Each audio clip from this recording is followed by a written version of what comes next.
പ്രിയമുള്ളവരെ, ഞാൻ സീനിയർ സഞ്ചാരിയുടെ ഒരു പുതിയ വീഡിയോയിലേക്ക് എല്ലാവർക്കും സ്വാഗതം. സീനിയർ സഞ്ചാരി ഇപ്പോൾ നിൽക്കുന്നത് പറവൂർ കാളികുളങ്ങര ക്ഷേത്രത്തിൻ്റെ മുന്നിലാണ്. പറവൂർ കാളികുളങ്ങര വളരെ പ്രസിദ്ധമായ ഒരു ക്ഷേത്രമാണ്.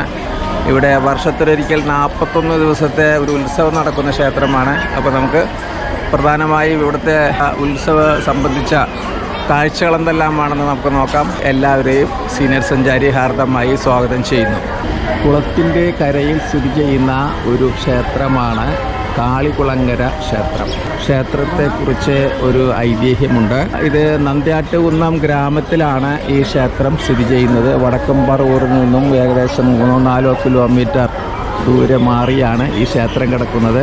ഈ ക്ഷേത്രത്തിലെ പ്രധാനപ്പെട്ട ഉത്സവമാണ് വർഷത്തിലൊരിക്കൽ 41 ദിവസം നടക്കുന്നത്. പക്ഷേ ആ 41 ദിവസം അടുക്കും തോറും ക്ഷേത്രത്തിലെ തിരക്ക് കൂടിക്കൂടി വരും. അപ്പം നമ്മളിപ്പോൾ ഏതാണ്ട് 31 ദിവസമൊക്കെ ആയിട്ടുണ്ട്. അടുത്ത ഞായറാഴ്ചയാണ് ഇവിടുത്തെ ഏറ്റവും വലിയ ഉത്സവമായ വലിയ വിളക്ക് ഉത്സവം.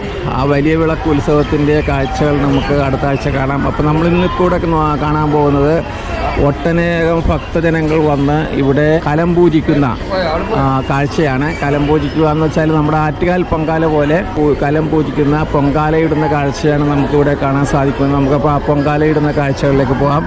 ആലി, കാഞ്ഞിരം മുതലായ മരങ്ങളാൽ ചുറ്റപ്പെട്ട് നിൽക്കുന്ന ഒരു ക്ഷേത്രമാണ് കാളികുളങ്ങര ക്ഷേത്രം. വൻമരങ്ങൾ തിങ്ങി നിറഞ്ഞ ക്ഷേത്ര പരിസരം പുക നിറഞ്ഞങ്ങനെ നിൽക്കുകയാണ്. അവിടെയാണ് നമ്മളിപ്പോൾ കാഴ്ചകൾ എടുക്കുന്നതിന് വേണ്ടി പോകുന്നത്. മറ്റു ക്ഷേത്രങ്ങളിൽ ഇപ്പോൾ നമ്മുടെ ആറ്റുകാൽ പൊങ്കാല നടക്കുന്ന ക്ഷേത്രത്തിൽ വർഷത്തിലൊരിക്കലാണ് കലം പൂജിക്ക് നടക്കുന്നതെങ്കിൽ ഇവിടെ 41 ദിവസവും കലം പൂജിക്കുന്ന കാഴ്ച നമുക്ക് കാണാം. ആ 41 ദിവസത്തെ കലം പൂജിക്കൽ ഈ പൊങ്കാല കൂടാതെ മറ്റൊരു പ്രോഗ്രാം തെണ്ട് നിവേദ്യം.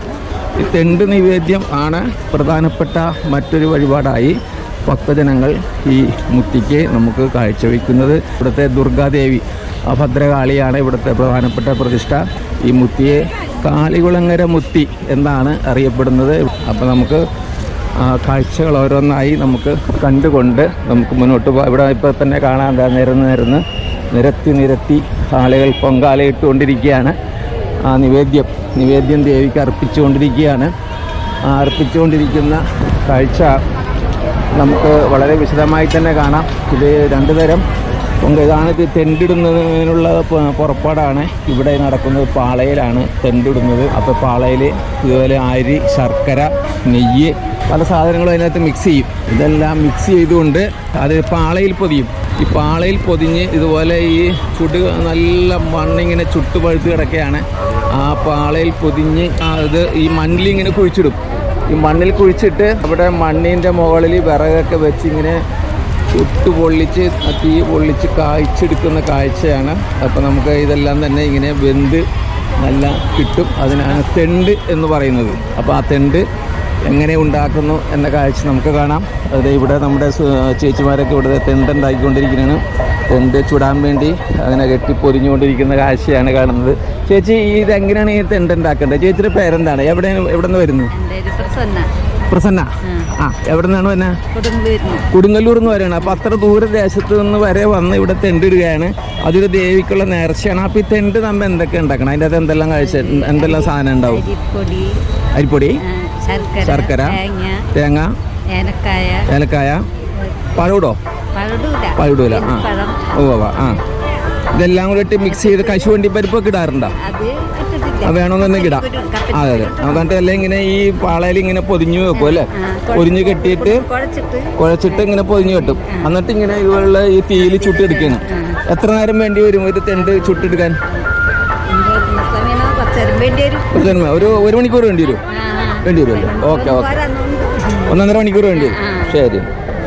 അപ്പോൾ ഇപ്പോൾ നമ്മൾ മനസ്സിലായില്ലേ എങ്ങനെയാണ് തെണ്ട് ഉണ്ടാക്കുന്നത്? ഇതേ ഇപ്പുറത്ത് തെണ്ട് ഉണ്ടാക്കുന്നതിന് ഇത് ഉണ്ടാക്കുന്നതല്ല. ഇതാണ് കലം പൂജിക്കൽ എന്ന് പറയുന്നത്. നമ്മുടെ നാട്ടിൽ കലം പൂജിക്കൽ എന്ന് പറയുക, അല്ലെങ്കിൽ പൊങ്കാല നിവേദ്യം, ദേവിക്കുള്ള പൊങ്കാല നിവേദ്യമാണ് ഇവിടെ ഇട്ടുകൊണ്ടിരിക്കുന്നത്.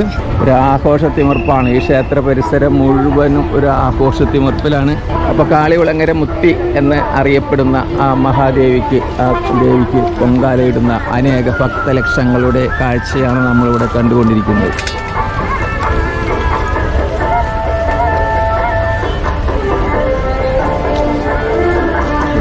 ഇത് മറ്റൊരു കാഴ്ചയാണ്. ഇത് ദേവിക്ക് ഉണ്ടേമ്പിടി അല്ലേ, ഉണ്ടേമ്പിടി അല്ലേ, ഉണ്ടേമ്പിടി എന്നല്ലേ പറയണത്? അതെ അതെ, ഉണ്ടേമ്പിടിയും അതുപോലെ തന്നെ ഈ കൈയും കാലുടെയൊക്കെ അസുഖങ്ങളൊക്കെ വരുന്ന ആൾക്കാർക്ക് അത് മാറ്റുന്നതിന് വേണ്ടി കൈയിൻ്റെയും കാലിൻ്റെയും ഒക്കെ ഷേപ്പിൽ ഇവിടെ ഇത് പിടിച്ചു വെച്ചിട്ട് അത് നിവേദിച്ചെടുക്കും.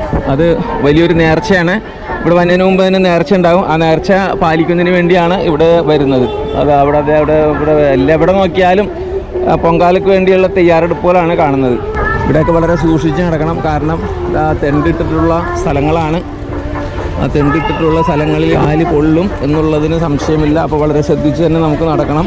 അപ്പോൾ നമ്മളിതിൻ്റെ ഇടക്കൂടി ഇങ്ങനെ നടന്നിങ്ങനെ അങ്ങനെ പോയിക്കൊണ്ടിരിക്കുകയാണ്. അപ്പോൾ ഈ മഹാഭദ്രകാളി കിഴക്കോട്ട് ദർശനമായിട്ടാണ് ക്ഷേത്രം സ്ഥിതി ചെയ്യുന്നത്. ക്ഷേത്രം സ്ഥിതി ചെയ്യുന്നത് കിഴക്കോട്ട് ദർശനമായിട്ടാണ്. ഞാനിപ്പോൾ ഇതിൻ്റെ മുറ്റത്ത് നിൽക്കാൻ നിറച്ച് പുകയാണ്. ആ പുക ശ്വസിച്ചുകൊണ്ട് വേണം നമുക്കിവിടെ നടക്കാനായിട്ട്. എവിടെ നോക്കിയാലും ഏതാണ്ട് ഇങ്ങനെ അടപ്പത്ത് കിടന്ന് വെന്തുകൊണ്ടിരിക്കുകയാണ്.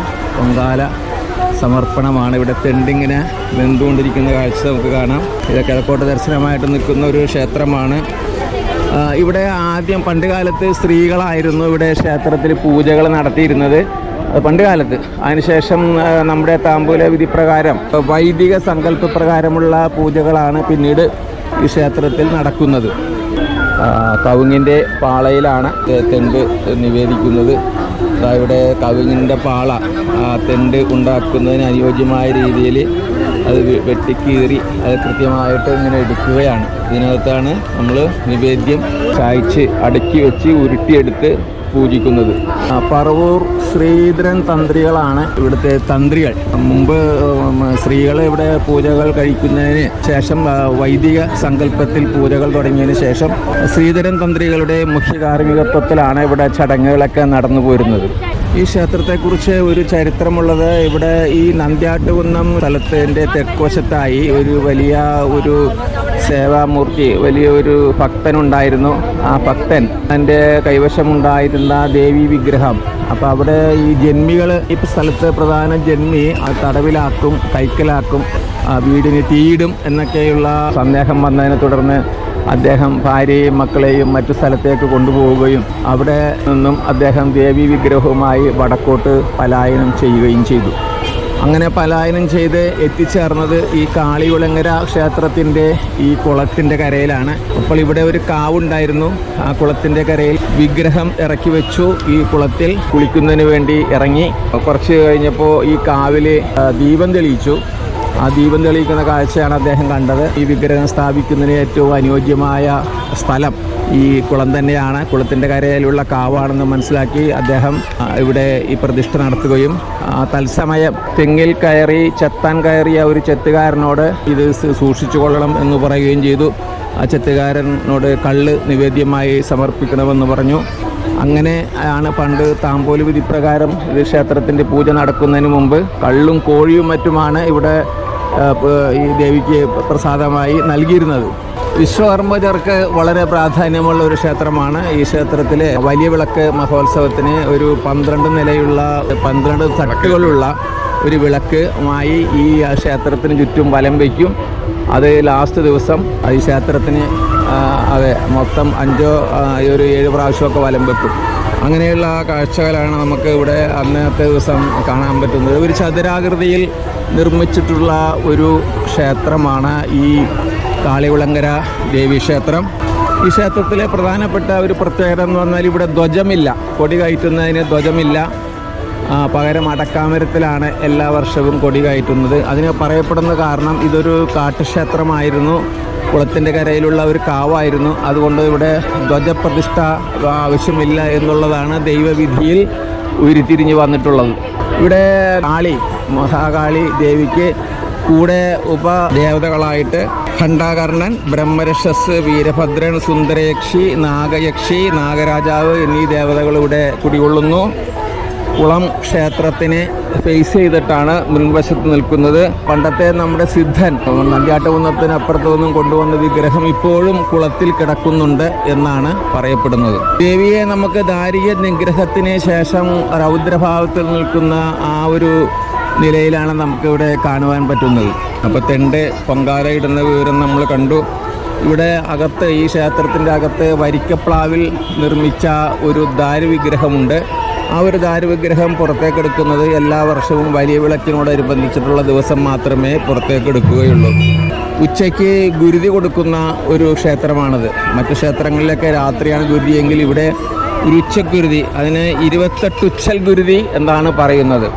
ചെങ്കുരുതിയാണ് ഇവിടെ പ്രധാനമായി ദേവിക്ക് നൽകുന്നത്. ഒരു തറവാടുണ്ട് ഈ ക്ഷേത്രത്തിൻ്റെ പടിഞ്ഞാറ് വിലങ്ങനാട്ട് എന്നു പേരുള്ള ഒരു തറവാടുണ്ട്. ആ വിലങ്ങനാട്ട് തറവാട്ടിൽ നിന്നും ഉള്ള ഒരു പറയാണ് ഇവിടെ മുഖ്യമായും അവർക്കുള്ള അവകാശമാണത്. അതിവിടെ കൊടുക്കുന്നു. ഈ പുകച്ചുകൊണ്ട് ഭക്തജനങ്ങൾക്ക് പുകയൊന്നും പ്രശ്നമല്ല.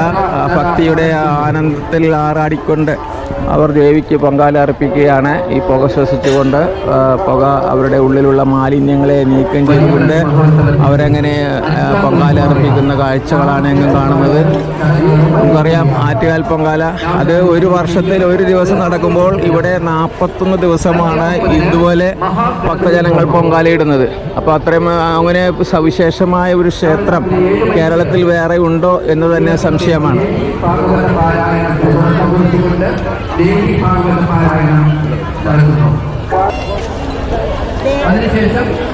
അപ്പോൾ ഈ പൊങ്കാലയിടുന്നതിനുള്ള തീർത്ഥജലം ഇവിടെ ക്ഷേത്രത്തിൻ്റെ മുൻവശത്തുള്ള കുളത്തിൽ നിന്നാണ് ശേഖരിക്കുന്നത്. അവിടെ നിന്ന് ജലം ശേഖരിച്ച് കൊണ്ടുവന്നിട്ടാണ് നമ്മൾ അതിനകത്ത് ഈ പറഞ്ഞ സാമഗ്രികളെല്ലാം കുഴച്ച് പൊങ്കാലയിടുന്നത്. നമ്മുടെ കാളികുളങ്ങര മുത്തിക്കുള്ള പ്രധാനപ്പെട്ട മറ്റൊരു വഴിപാടാണ് ആൾരൂപങ്ങൾ സമർപ്പിക്കുക എന്നുള്ളത്. നമുക്ക് പലവിധ രോഗങ്ങളുണ്ടാവും. ആ രോഗങ്ങൾ മാറുന്നതിന് വേണ്ടി നമ്മൾ പ്രാർത്ഥിക്കുകയും അത് കൈകാൽ വേദന, അതുപോലെ കൈക്കും കാലുകൾക്കും മറ്റ് ശരീരഭാഗങ്ങൾക്കുള്ള മറ്റുള്ള രോഗങ്ങളൊക്കെ മാറുന്നതിന് വേണ്ടി നമ്മൾ പ്രാർത്ഥിക്കുകയും അതിന് പ്രധാനപ്പെട്ട ആൾരൂപം നമ്മളിവിടെ നിന്ന് വാങ്ങി അത് ക്ഷേത്രത്തിൽ സമർപ്പിക്കുകയും ചെയ്യും. അതിനുള്ള ആൾരൂപങ്ങൾ വിൽക്കുന്നതിനുള്ള കൗണ്ടറാണ് ഈ കാണുന്നത്. ശർക്കര, തെണ്ട് മുതലായി ഇവിടെ കിട്ടും. ഇതിനാവശ്യമായ സർവ്വവിധ സാധനങ്ങളും നമുക്കിവിടെ കിട്ടുന്നതാണ്.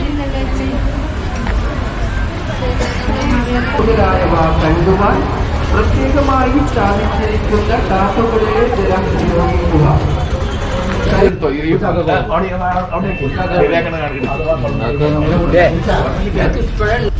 ഇതിനുള്ളിലേക്ക് മാവ് നെയ്യപ്പത്തിന്റെ പരുവത്തിലാണ് ഇറങ്ങും. എന്നിട്ട് ഇങ്ങനെ കെട്ടും. ഇങ്ങനെ കെട്ടിയിട്ട് ഇവിടെ വള്ളി വെച്ച് ഒരു 5 കെട്ട് കെട്ടും. എന്നിട്ടാണ് അടുപ്പത്തേക്ക് വെക്കുന്നത്.